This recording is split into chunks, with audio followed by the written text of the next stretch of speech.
I think you do the best job I've ever encountered of describing 12-step programs, which I think people tend to have very polarizing views of, right? So you've got people who view these things as, the best things in the world. Everybody should be in a 12-step program, even if they've got just the mildest inclination towards addiction. And then you've got another group of people who say it's a cult. It should never be a part of addiction recovery. And I think you very eloquently, I think, describe both sides of this, and I think land in a very reasonable position, which is actually quite favorable for a given individual, and maybe not for all individuals. Do you mind just saying a little bit about that? Because I know that there are many 12-step programs out there. I've been to many meetings myself and have actually always found them to be remarkable, even when the topic at hand is not something that I particularly share the addiction for, but where I've always found it amazing is in the sharing, and in the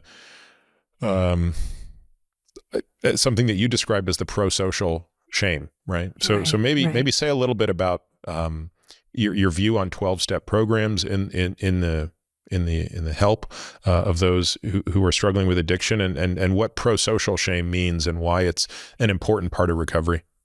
Yeah.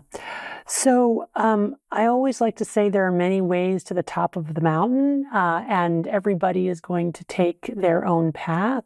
But we have clear evidence for things that work.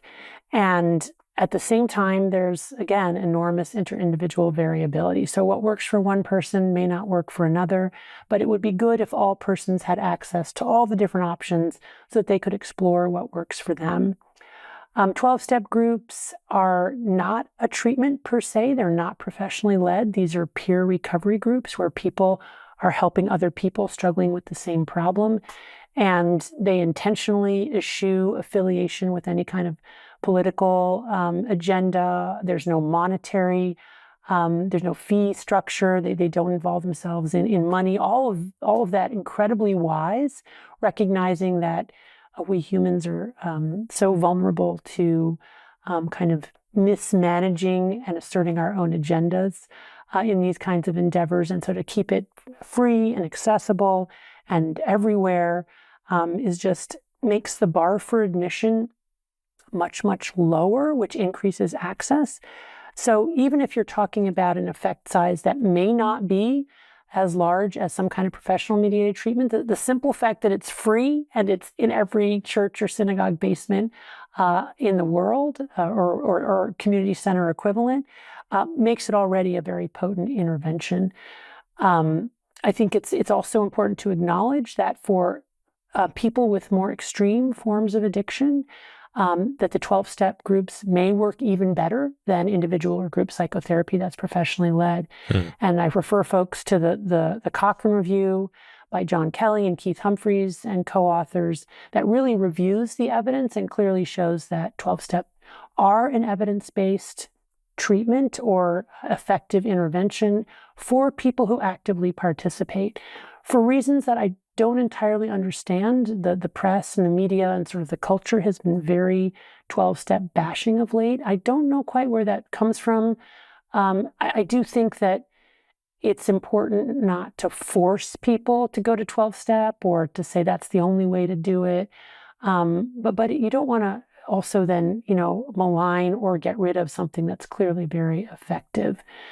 Why does 12-step work when it does work? I think one of the main sources of efficacy is, again, easy access, low bar for participation.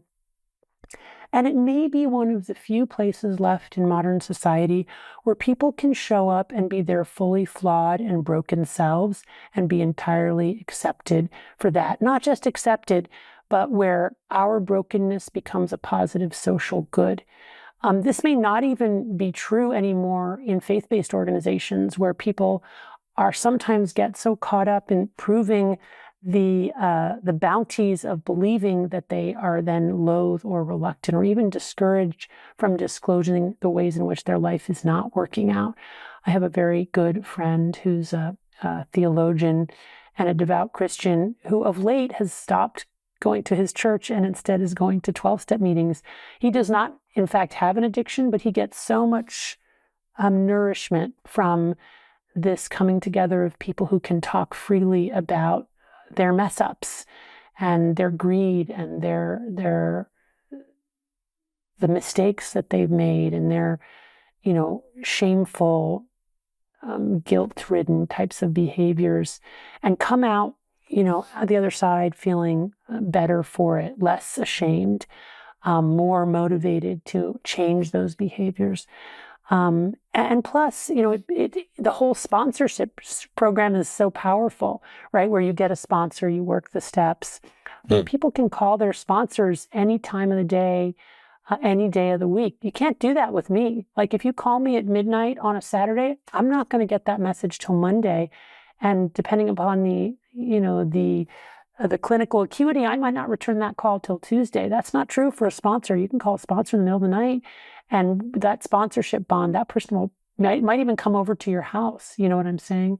So to me, it's just a very remarkable social movement. Definitely not for everybody, but incredibly potent and powerful, especially in a world that is, in general, conspiring against our mental health.